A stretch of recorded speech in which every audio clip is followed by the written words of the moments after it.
Ketika kita memilih jalan Allah, mungkin akan banyak pengalaman-pengalaman unik yang kita alamin sepanjang jalan. Kalau kita ngambil jalan yang lain, kayaknya lempeng, cuman nggak sampai. Lurus tuh, nggak tahu kemana tapi. Kalau jalan Allah kadang berliku. Dan banyak sekali pengalaman di jalan itu yang buat kita makin yakin sama Allah. Bikin kita makin bisa survive dari masalah yang akan datang. Bikin kita lebih tough ketika menghadapi masalah. Kenapa? Dididik oleh lika-liku perjalanan tersebut. Saya sama istri saya aja. Istri itu dulu ke Mesir beasiswa. Saya nggak lulus. Jadi pas saya ikut tes beasiswa, yang ngetesnya juga bete ngeliat muka saya. Ngapain kamu? Mau ke Mesir, Pak? Enggak, pulang aja, suruh pulang. Nggak lulus gitu coba. Akhirnya karena nggak lulus beasiswa, saya ngumpulin uang untuk berangkat sendiri. Pokoknya saya harus berangkat. Istri saya lulus beasiswa, langsung dibeliin tiket, udah ditetapin beasiswa selama di Mesir berapa sebulan, dapat tempat tinggal. Pokoknya tinggal tanggung beres aja. Saya harus mikirin semuanya sendiri. Traveling nggak bawa uang sama sekali, karena uangnya habis untuk beli tiket return, masih visa turis, jadi harus beli tiket PP. Alhamdulillah sampai di sana dapat visa pelajar, sebulan di refund tiketnya, jadi bisa dapat walaupun ada penalti potongan beberapa persen. Tapi lika-liku perjalanan itu bikin makin yakin, oh benar ya, kalau kita niatnya karena Allah. Saya karena Allah nggak ya waktu itu? Nggak, walaupun nggak murni-murni amat lah, saya nggak mau menganggap di paling soleh ya. Cuman perjalanan waktu itu, kalau mau jujur mah, kenapa ke Mesir pengen jalan-jalan sih? Bukan ke Al-Azhar, bukan sebetulnya. Cuman kalau nggak ke Al-Azhar nggak dapat visa, ya udah ke Al-Azhar deh, biar dapat visa gitu. Tapi pas udah masuk ke Al-Azhar, masya Allah ulama semua nih. Gelar paling rendahnya doktor. Karena LC kayak saya tuh di Mesir kerjanya supir taksi. Itu LC. Karena tingkat pendidikan Islam di Mesir itu tinggi, sehingga orang kalau mau jadi guru minimal doktor. S2 jaga perpustakaan. S3 baru ngajar di SD, SMP, SMA. Di kampus juga kalau S3-nya doktornya yang paling bagus nilainya mungkin. Rata-rata profesor. Pas pulang ke Indonesia, LC jadi ustadz. Jadilah kayak gini. Nah, artinya saya lika-liku perjalanan kayak gitu, terus belajar tentang Masya Allah, Allah banyak kasih kejutan. Dan yang luar biasanya, saya sama teman-teman saya tuh, teman-teman yang beasiswa berangkat sendiri, pulang sendiri. Saya yang modal dengkul berangkat sendiri, pulang bertiga. Istri dan anak. Nikah di sana juga nggak ada modal. Yang penting lamar dulu, dan jangan kasih tahu kalau nggak ada duit ya. Lamar aja dulu. Mau nggak nikah sama saya? Tapi itu setelah beberapa lama menggunakan bahasa-bahasa ya gitu deh. Ayah kamu tukang listrik, kenapa? Kok tahu gitu ya? Saya suka kesetrum kalau dekat kamu. Andre Taulani lah pokoknya. Udah beres, lamar, nelpon ibunya, Bu saya pengen lamar anak ibu. Oh, gimana anaknya? Ya anaknya udah setuju Bu gitu. Aku langsung mewakili anaknya, padahal anaknya juga belum jawab. Oh ya udah, saya terserah anaknya. Udah beres semuanya baru bilang, boleh minjem duit dulu nggak buat mahar? Baru dikasih tahu nggak ada duit. Alhamdulillah dipinjemin sama istri, sampai sekarang belum dibayar. Pinjemin $500. Saya pakailah $500 itu buat kerja di Arab Saudi sebagai guide pas musim haji. Dorong gitu ya. Awal-awalnya nggak dapat job sama sekali, nggak ada mungkin nggak ada pelanggan. Jadi saya naik di atas dorongan wheelchair gitu, duduk aja depan. Ya Allah, nggak adakah hamba-hambamu yang sakit hari ini gitu ya. Dari pagi sampai sore ditungguin nggak ada yang sakit. Kayaknya jamaah haji sehat walafiat. Dan itu musibah buat saya. Akhirnya sore-sore ada jamaah haji Indonesia dari Solo keluar dari masjid, kelihatan kayak bingung gitu. Langsung saya samperin, ini kayaknya calon-calon nih, saya datengin. Bu, kenapa? Ya dek, saya kesasar nggak tahu pulang ke arah mana. Oh ya ikut saya aja. Padahal saya juga baru di situ nggak tahu. Ibu emang dari mana? Solo. Penginapannya di mana? Di daerah apa? Nggak tahu makanya. Oh gitu, ya udah, ikut saya aja Bu. Ada emang tahu? Insya Allah, pede nih. Bismillah. Ya Allah, masa saya akan lapar hari ini kan? Nih kayaknya nih rezeki yang Allah datangkan. Tapi kan kita harus ngadapin challenge-nya dulu, jalanin. Jalan sama ibu tuh sambil ngobrol. Ternyata saya juga asal milih jalan sebetulnya, nggak tahu kemana. Ternyata pas lagi jalan, Dek, itu kayak tempat tinggal ibu tuh. Bener Bu, coba deketin. Oh iya bener, alhamdulillah, Adek tahu aja jalannya ada segala macam. Mana saya tahu. Allah yang ngasih tahu. Akhirnya dia ketemu teman-temannya, sepanjang jalan kita ngobrol, dia rekomendasiin saya ke teman-temannya. Ujungnya apa? Dia besok bisa nggak ngantar kita lagi ke masjid supaya nggak kesasar? Oh siap. Dah. Mulai, dia ini ada nenek-nenek minta didorong. Alhamdulillah lancar. Pulang-pulang bawa beberapa ribu dolar, itu modal pernikahan kita. Kalau udah azam menikah, baru Allah kasih rezeki. Tapi kalau masih tanggung, nggak dikasih. Makanya kalau pengen dapat kejutan dari Allah, mantepin dulu aja, akad sama Allah. Ya Allah, saya pengen nikah. Ya udah, saya kasih rezeki. Kan bagian masing-masing kan, bagian kita menikah, bagian Allah memberi rezeki. Sehingga kalau kita datang ke calon mertua, nggak usah khawatir dengan pertanyaan-pertanyaan mainstream standar gitu. Kerja di mana? Lagi cari kerjaan Pak.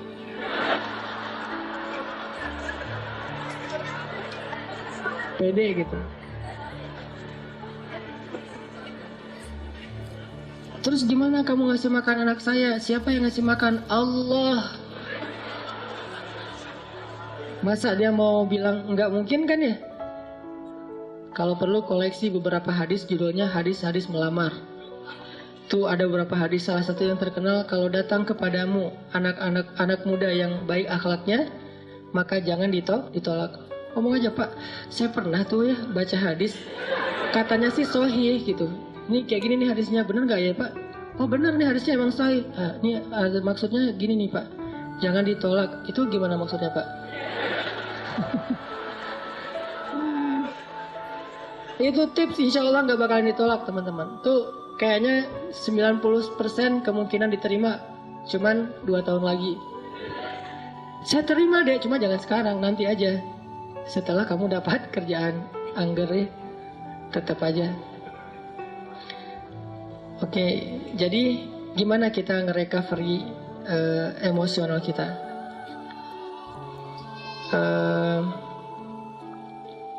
Allah Subhanahu wa Ta'ala berfirman di dalam surat,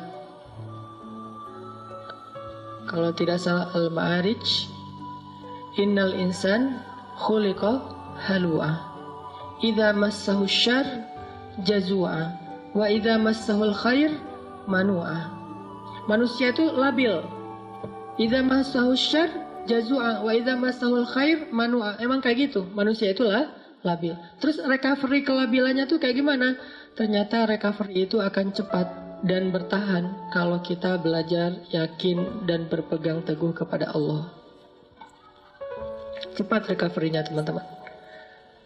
Para sahabat Nabi itu, gimana pun mereka soleh, mereka tetap manusia, kadang emosional juga. Tapi recovery-nya cepat. Contoh, Abu Bakar pernah sakit hati sama keluarganya, ada saudaranya yang memfitnah Aisyah. Dia nuduh Aisyah itu selingkuh. Sakit hati kan Abu Bakar? Akhirnya karena Abu Bakar sakit hati, Abu Bakar pun bersumpah. Abu Bakar posting juga, kata Abu Bakar, demi Allah, saya nggak bakalan ngasih lagi pertolongan dan bantuan kepada orang itu selama-lamanya. Kenapa? Udah terlanjur sakit hati sama dia. Bersumpah Abu Bakar, nggak akan nolongin dia lagi. Ternyata Allah komen di postingan itu. Apa komenan Allah? Janganlah seseorang yang diberikan kelebihan harta di antara kalian, surat An-Nur, bersumpah untuk tidak membantu saudaranya. Maafkanlah, berlapang dadalah. Tidak sukakah kalau kamu Allah mengampuni dosa-dosamu? Ala tuhibbuna ayyaghfirallahu lakum? Akhirnya ketika Abu Bakar baca komen ini, astagfirullahaladzim, langsung Abu Bakar delete postingannya. Posting baru, mulai sekarang saya akan bantu dia 2 kali lipat. Allah langsung first like. Itu yang terjadi di dalam surat An-Nur. Kenapa Abu Bakar sedih? Karena beliau manusia. Kenapa Abu Bakar sakit hati? Karena beliau manusia. Sesoleh apapun tetap aja dia manusia. Cuma recovery-nya cepat. Kenapa? Karena berakatnya dengan Allah, bukan dengan makhluk. Kalau kita berakat dengan makhluk, susah recovery-nya. Tergantung orang itu. Kalau kita berakat dengan Allah, cepat recovery-nya. Karena Allah Rahimun, Rahmanun, Karimun, Jawadun. Allah itu maha baik. Misalnya, kita marah sama orang lain. Terus kita maafin dia. Apa akad dengan Allah? Nanti Allah maafin saya. Makin besar dosa orang yang kita maafin, makin besar dosa kita yang dimaafin sama Allah. Dosa apa yang paling besar yang dilakukan seseorang kepada kita? Tadi, ditikung. Ustadz, nggak mudah Ustadz maafin yang kayak gitu-gitu. Ustadz, saya tuh udah berusaha ya selama 5 tahun. Di tahun ke-5 ternyata gagal gara-gara dia. Padahal dia datangnya cuma beberapa bulan terakhir. Kenapa bisa nikung? Dia teman curhat kita. Kita curhat ke dia, ternyata dia dapat info dari kita, dia jalan duluan. Kan sakit banget tuh. Makin sakit, makin berat, makin besar dosa yang kita maafin dari orang lain, berarti makin besar dosa kita yang dimaafin sama Allah. Minimal 10 kali lipat. Itu akadnya, sehingga jadi ada motivasi untuk memaafkan orang. Ya udah deh, saya maafin biar Allah maafin saya. Emangnya kita nggak punya dosa? Kalau kita mau ngitung dosa kita, nggak usah jauh-jauh. Dosa sholat aja kita udah banyak tuh. Kita udah ninggalin sholat sejak kita balik usia 12 tahun. Kan kita dulu sering ngerasa 12 tahun tuh masih anak kecil ya. Sehingga sholat suka belang-belentong gitu, nggak rapi. Kadang sholat, kadang enggak. Yang rajin cuma sholat maghrib doang ya. Isya subuh udah kelewat. Terus pas udah ABG dikit, usia 17 tahun masih sholat, cuma sering menjamak. Subuh dijamak dengan duha misalnya. Sholat juga subuh, tapi jamak. Dan itu istiqomah banget loh. Jadi dari bab sholat aja kita udah bermasalah, udah banyak dosa nih. Gimana mau amal-amal yang lain? Berarti caranya gimana? Maafinlah kesalahan orang yang lain supaya Allah maafin kesalahan kita. Akadnya sama Allah, recovery-nya gampang. Saya pernah pas di Bandung, mobil ditabrak dari belakang, serempet. Akhirnya penyok dan agak rusak. Terus orangnya marah duluan. Mungkin cara dia marah duluan biar ketahuan bahwa kita yang salah. Dia turun langsung marah-marah. Saya bilang, tenang aja, jangan marah-marah. Kita selesaikan baik-baik. Akhirnya dia agak down dikit, agak nyaman dikit, ngobrol. Tapi tetap aja keras, nggak mau. Dan pas di ini dia nunjukin kartu bahwa dia anggota. Nah, karena dia anggota nggak mau ribut, ya udahlah, saya ganti rugi 2 juta. Pas sudah ganti rugi 2 juta, dia pergi. Saya berdoa, Allahumma ajurni fi musibati wa khluf li khairan minha. Ya Allah, saya dapat musibah nih. Beri dong ganti yang lebih baik darinya. Tinggal minta aja sama Allah kan.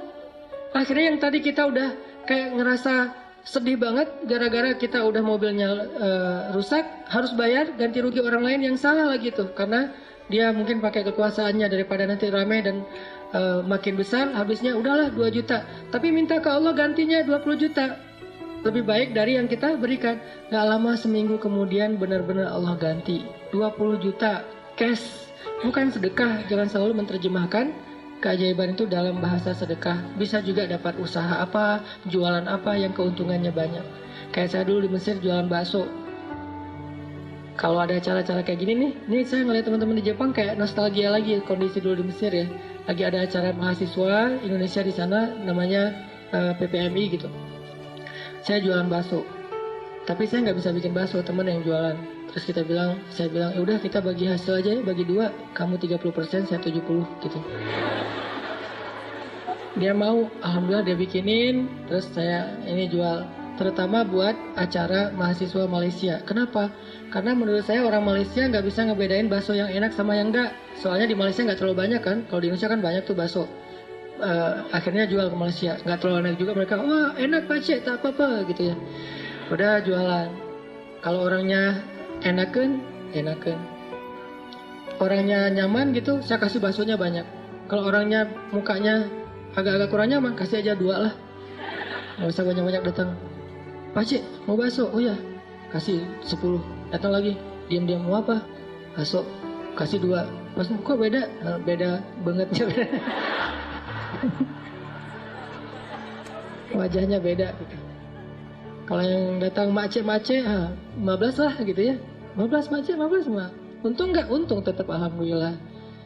Jadi kenapa? Karena kita berakatnya kalau hilang sesuatu Allah yang ganti. Saya pernah mau acara sholat tahajud malam-malam. Acaranya jam 2 malam, saya baru bangun jam 2. Telat kan? Akhirnya panik, nyamber HP, jatuh, pecah layar depannya, udah nggak bisa kepake. Itu HP sekitar harga 2 juta lah. Jatuh langsung, ya Allah beri saya ganti yang lebih baik. Nah ini juga jatuh bukan apa-apa ya, karena pengen tahajud, pakai diomongin lagi. Terus berangkat nih, pulang-pulang jam 10 pagi Allah ganti dengan waktu itu baru keluar tuh Note 5 harganya 10 juta, diganti cash. Kadang Allah nggak gantinya dalam bentuk fisik, dalam bentuk nominal, dalam bentuk sesuatu yang materi, tapi diganti dengan yang lain, kebahagiaan. Mungkin kita kehilangan sesuatu, hilang motor, tapi dapat jodoh, mau mana? Pilih yang mana?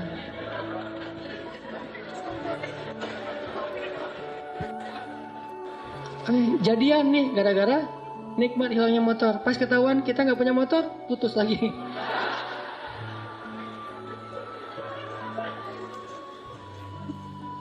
Belajar berakad sama Allah teman-teman, itu rahasia kalau kita pengen. Karena Allah itu nggak pernah, pertama ingkar janji itu nggak pernah. Innallaha la yukhliful mi'ad, nggak pernah ingkar janji. Kedua, Allah itu nggak pernah misalnya, maaf ya lagi sibuk, nggak ada tuh. Kita WA Allah terus nggak dirit, itu nggak ada ceritanya. Contreng dua sih, cuman nggak biru-biru, nggak dirit lama gitu. Allah ngapain sih online berkali tapi yang saya mah nggak dirit misalnya. Itu manusia banget. Allah nggak kayak gitu. Kita baru nulis, ngirim, Allah langsung typing. Bukan cuma dirit, langsung bales. Gak mungkin Allah tuh ngebiarin kita minta terus nggak dibayar, nggak dibales lama. Nggak mungkin. Dan nggak mungkin juga Allah misalnya habis pulsa, habis kuota, itu nggak ada. Ala kulli syai'in qadir, maha kuasa atas segala sesuatu. Jadi kayaknya paling nyaman berakad itu sama Allah. Cuman kita harus ngerti cara Allah bermuamalah dengan kita. Tidak selalu materi, karena buat Allah materi itu nggak berharga banget. Kalau seandainya berharga, pasti Allah ngasih semua kita kekayaan. Tapi ternyata orang soleh nggak semuanya kaya. Tapi orang soleh itu rata-rata, bukan rata-rata, semuanya bahagia. Makanya tadi subuh saya cerita ada teman misalnya, baru hijrah, dia bilang gini, Ustadz, kenapa ya sejak hijrah hidup saya agak-agak kayak rezekinya jadi seret gitu, jadi susah. Gimana ceritanya? Iya, saya udah dulu mah lancar, sekarang malah jadi susah. Saya bilang, enggak, karena buktinya kamu hijrah juga karena kebanyakan hutang kan. Berarti selama ini sebelum hijrah enggak lancar rezekinya, yang lancar hutangnya. Setelah hijrah, Allah permudah untuk membayar hutang itu. Bukan rezekinya seret, tapi rezekinya dibagi. Sebagian dipakai, sebagian untuk bayar hutang. Allah udah kasih solusi. Nggak mungkin lah Allah ngecewain kita yang berhijrah karena Allah. Itu nggak mungkin. Jangankan Allah nih, Nabi Muhammad aja nggak pernah membiarkan ada yang datang ke beliau ditolak dalam keadaan nggak dikasih apa-apa, itu nggak ada. Semua yang datang ke Nabi meminta sesuatu, pasti pulangnya membawa sesuatu. Apa aja? Pernah Nabi lagi jalan pakai baju baru gitu, baru dikasih sama Raja Khurasan, kasih baju. Bajunya warna merah, bukan gamis ya, baju biasa warna merah, dipakai sama Nabi. Terus dilihat sama orang miskin, sahabat ngomongnya, Muhammad, itu baju bagus juga ya, gitu. Nabi pas diomongin kayak gitu, Nabi nanya, kenapa mau gitu? Mau, dibuka sama Nabi, Nabi pulang nggak pakai. Dan Nabi juga kalau pulang nggak pakai baju masih keren ya, six pack gitu. Kita nggak pakai baju zero pack kan agak-agak gimana gitu kan ya. Kan perut Nabi itu six pack kata sahabat, seperti batu yang tersusun kan. Itu karena mungkin beliau bukan nge-gym sih, sering naik kuda, itu kan kayak orang bisa seluruh tubuhnya tuh gerak, akhirnya bagus badan Rasulullah.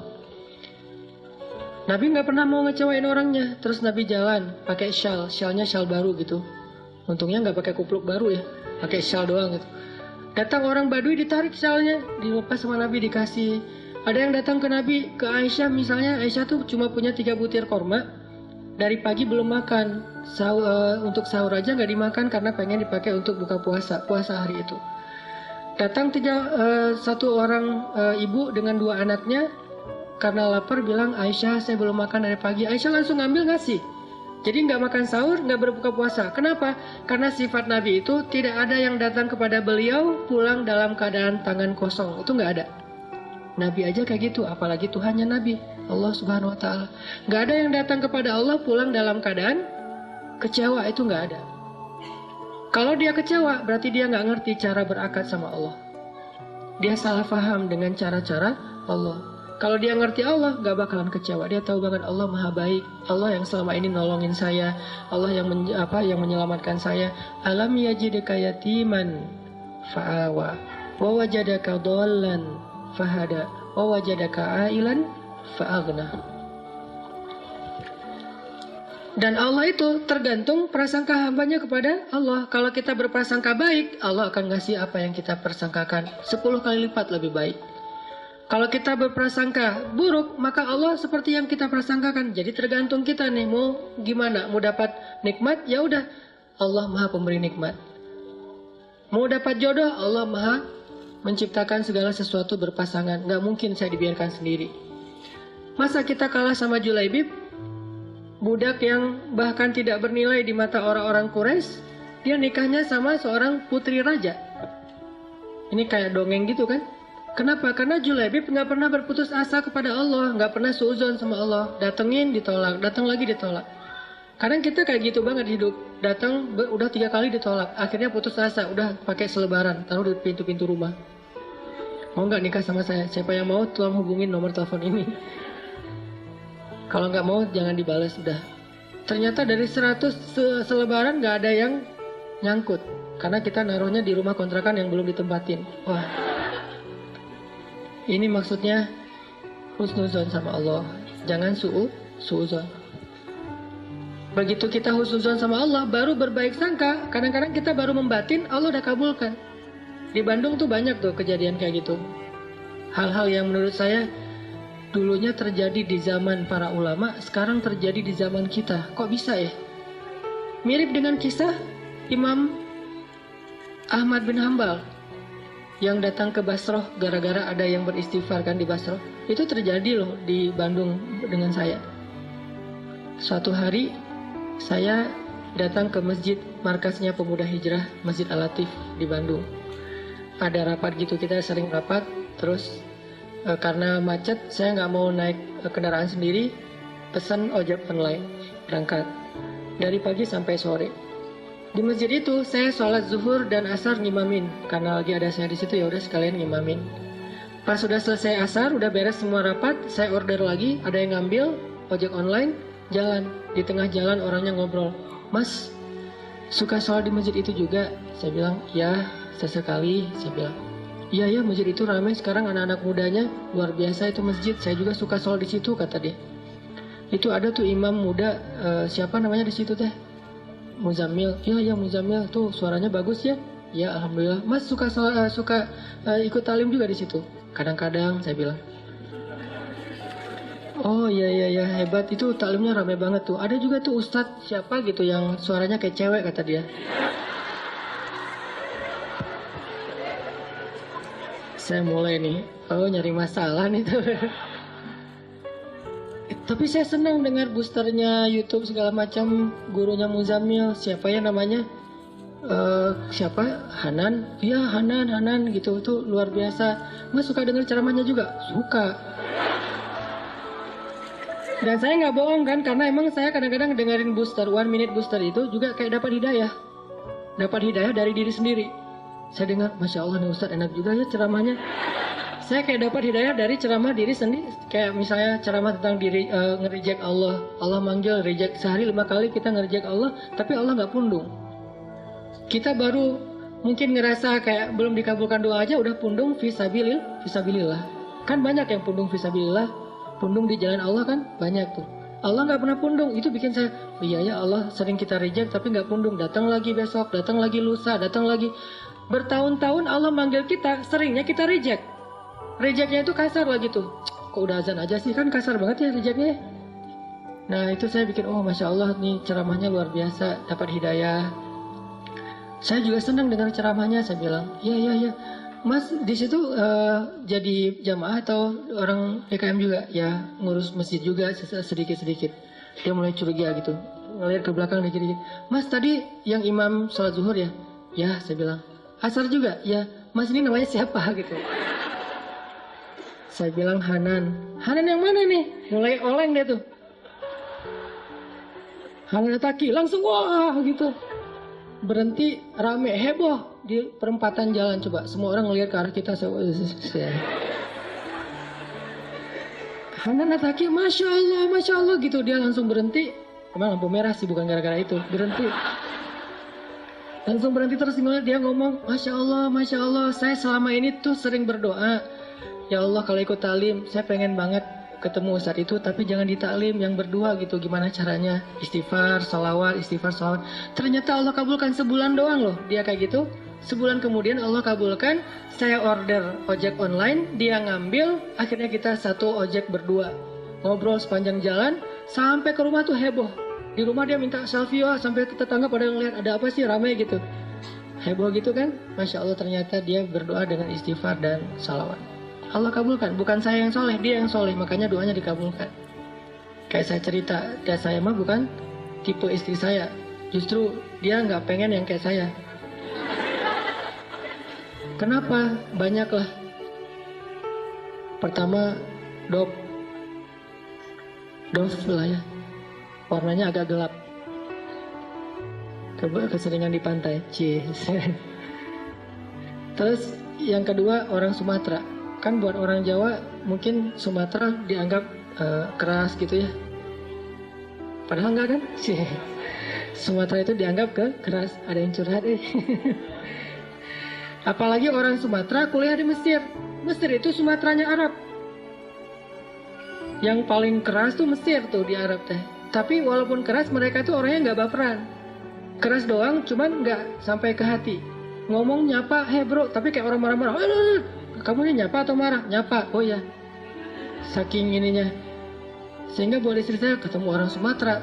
Awal-awal nikah itu banyak yang nggak nyambung. Menurut istri saya lagi marah. Menurut saya nggak lagi marah. Salah saya apa? Saya bilang. Dia udah baper misalnya. Karena beda culture antara Jawa sama Sumatera. Sumateranya Aceh pula. Yang di kampung saya itu memang markasnya GAM juga. Jadi kita terbiasa ngomongnya teriak-teriak. Akhirnya istri saya ngambek pas kita mau foto wedding lagi tuh. Habis nikah mau foto berdua, foto keluarga. Ngambek, akhirnya dia naik tram yang di tengah kota itu yang lambat gitu tuh. Dia naik, saya kejar, tapi di slow motion gitu. Saya kejar, akhirnya karena nggak kekejar, dia naik di gerbong depan, saya di gerbong belakang. Tapi saya berdiri di pintu ngeliat, kalau dia pas sudah berhenti di halte mana, saya lihat dia turun nggak, oh belum turun, saya tungguin. Belum turun, pas dia turun, saya turun juga, wah ngejar-ngejar. Akhirnya kita foto dalam keadaan bete. Dan foto itu masih ada sekarang, wajahnya wajah bete. Saya bukan tipenya banget tuh. Ditambah lagi di Mesir, saya bukan orang yang terkenal, yang nilainya bagus, yang berprestasi secara akademik seperti Ustadz Abu Somad. Enggak, main aja kerjaannya. Sehari makan di restoran itu 3 kali. Kenapa? Karena saya sambil kuliah, sambil kerja kan. Alhamdulillah kasih banyak rezeki tuh. Beasiswanya banyak, terus saya dolar keliling lah. Terus bakso, tahu, segala macam lah. Pokoknya ayat-ayat cinta aja. Habibur Rahman yang menulis buku itu bukan cerita tentang beliau, justru cerita tentang saya yang nggak nulis. Karena yang kayak saya itu ada beberapa orang yang emang kerja mungkin kurang mampu lah ya. Tadi anak tukang pangkas kan. Lagian saya ngirim ke adik-adik saya yang lagi sekolah di Aceh. Saya kirim, mak butuh apa? Ya mau mau Ramadan tapi di rumah nggak ada kulkas. Ya udah berapa harga kulkas? Dikirim beri kulkas. Kulkas pertama ada di rumah kita tuh pas saya di Mesir. Mak butuh apa lagi? Ya mau pasang telepon, masa mama harus ke tetangga terus, nggak enak kalau ditelepon sama kamu. Ya udah pasang, kirimin. Adek butuh apa? Baju baru, kirimin. Alhamdulillah ada rezeki nih. Nah, tadi cerita apa? Apa tadi teh? Kok jadi kemana-mana? Ya itulah pokoknya. Intinya agak gagal fokus. Intinya bahwa ketika saya di Mesir itu, alhamdulillah saya itu bukan tipe istri tapi dia bisa terima. Pas saya datang kayak nggak bisa nolak gitu. Kenapa? Karena kita kuat-kuatan doa. Mungkin ternyata Allah lebih mengijabah doa saya daripada doa dia.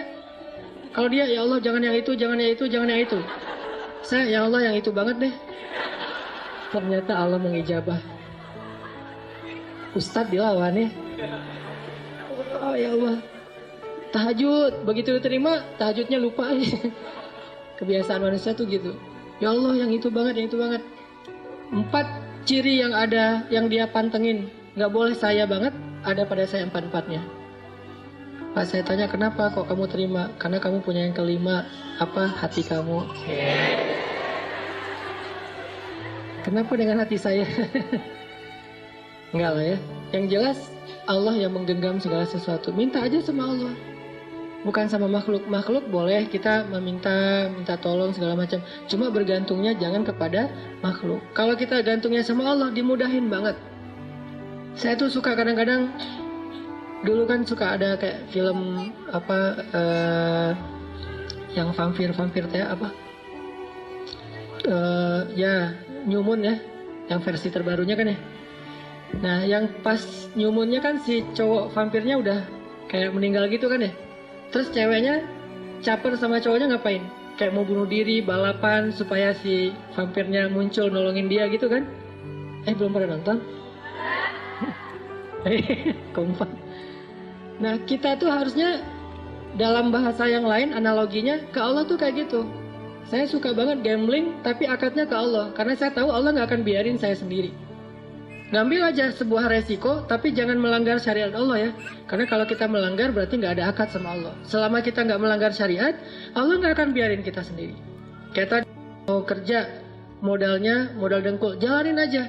Mau keluar negeri nggak bawa duit, jalanin aja. Selama kita keluar negerinya bukan mau berbuat dosa. Kerjanya mencari yang halal. Menikah juga untuk menghalalkan hubungan. Kalau kita ngelakuin sesuatu karena Allah, walaupun nggak punya modal, Allah nggak biarin kita sendiri. Dan saya suka ngambil gambling kayak gitu. Dan saya ke Bandung juga dulu nggak ada apa-apa. Kalau istri hidupnya kayaknya lebih mudah nih. Kalau saya emang banyak lika-liku. Istri ke Bandung diterima langsung jadi dosen. Saya jadi TU juga nggak diterima. Kamu nggak boleh di sini. Nggak tahu ya ada apa dengan wajah saya. Kenapa orang gampang sebel ngeliat wajah saya?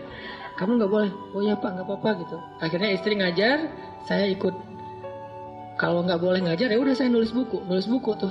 Pertama nerjemahin bahasa Arab ke bahasa Indonesia. Pas sudah capek-capek nerjemahin berapa ratus halaman, pas mau dicetak saya bawa ke penerbit, katanya buku ini udah pernah diterbitin. Dah tahu gitu saya nggak akan capek-capek nerjemahin. Udah gagal nerjemahin, nulis buku sendiri. Ya udah kalau nggak bisa terjemahin saya nulis aja sendiri. Apa yang ada di kepala saya pokoknya capruk aja lah, tulis. Mau ditawarin ke penerbit, semuanya mengatakan ini nggak layak diterbitin. Nggak layak diterbitin, ya udah. Yang kedua nggak layak. Ada yang satu-satunya layak tapi kayak nggak menghargai penulis gitu. Royaltinya kecil banget dan itu dicicil selama 6 bulan sekali. Wah, daripada gitu saya terbitin sendiri aja deh. Bikinlah penerbit sendiri, bukan percetakan. Alhamdulillah dimudahkan sama Allah. Cetak 3.000 eksemplar. Udah dicetak, saya jadi penulis, saya jadi direktur penerbit, saya jadi kuli yang ngangkat-ngangkat buku saya dibawa ke bus malam untuk dikirim ke Sumatera, ke Jawa, angkat. Jadi saya kalau di Bandung itu ada jalan raya namanya Soekarno-Hatta, gede tuh. Saya nyebrang Soekarno-Hatta sambil ngangkat kardus Marlboro yang isinya buku, bayangin.